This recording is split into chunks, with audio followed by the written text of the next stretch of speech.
Doctor, I want to talk about salt. A lot of people have high blood pressure, so stay away from salt. But we need it. Well, salt is an essential nutrient.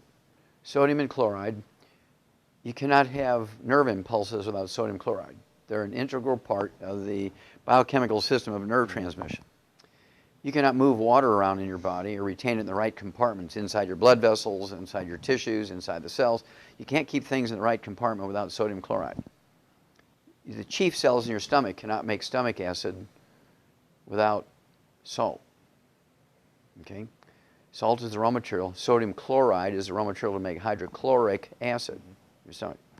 Now, two things have happened because of this terrible criminal advice that doctors have given. It's criminal. Anybody else do this to the American people, they'd be put in jail for life. Some of them would be executed because of the number of people who are killed over this, right?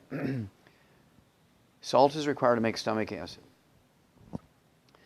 You don't have enough stomach acid, you get reflux, incorrectly called acid reflux. It's reflux. Reflux is caused by insufficient amounts of stomach acid, not too much stomach acid. So doctors have even named it the wrong thing, right? And basically, you get reflux when you don't have enough stomach acid to keep your stomach environment sterile. So yeast begin to grow in there, so you eat carbohydrates and sugar.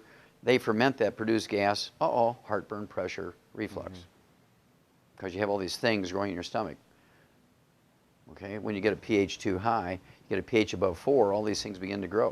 You have a pH under 1, your pepsin works to digest proteins, and you can absorb minerals, you can absorb B12. Your pH gets above 2, 2.5, you can't do that. Okay, so you're in trouble. I mean, you can take tons of iron supplementation, and if you don't have any stomach acid, you can't absorb iron.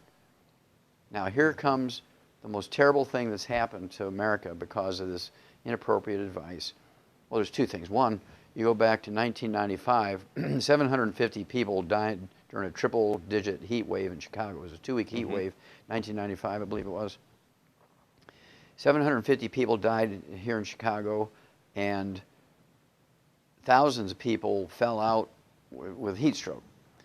And the first thing they give them intravenously on the way to the hospital when they get heat stroke is saline solution, which is salt water, yeah.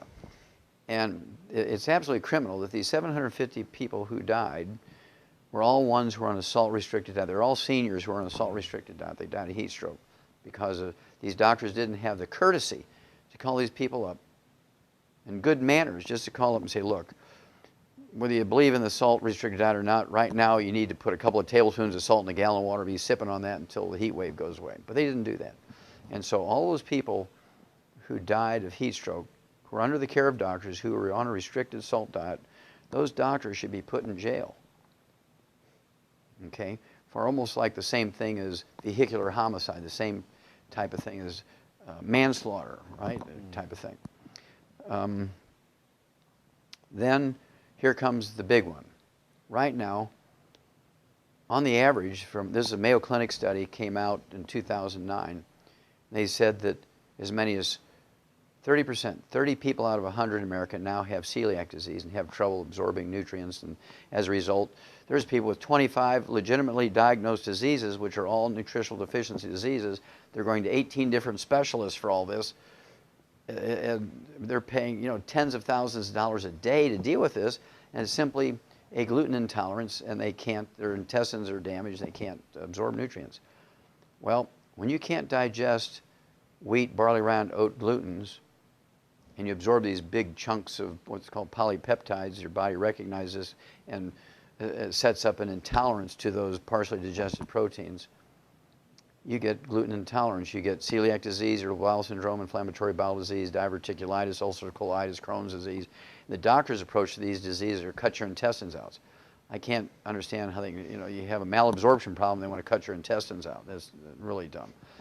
But at any rate, because they have you on a salt-restricted diet, you cannot make stomach acid, so your pepsin won't work, and you cannot digest proteins, including the protein of wheat, barley, round, oats. Now, again, there's a big research project come out in 2009 that said, it used to be people got celiac disease when they were kids.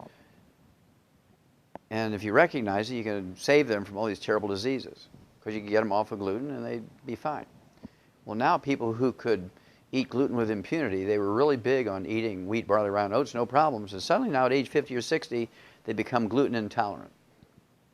Well, that's because over the years on a salt-restricted diet, they couldn't digest wheat, barley, rye, and oat glutens down to their simplest amino acids. Big chunks called polypeptides are being absorbed. They set up an intolerance to it.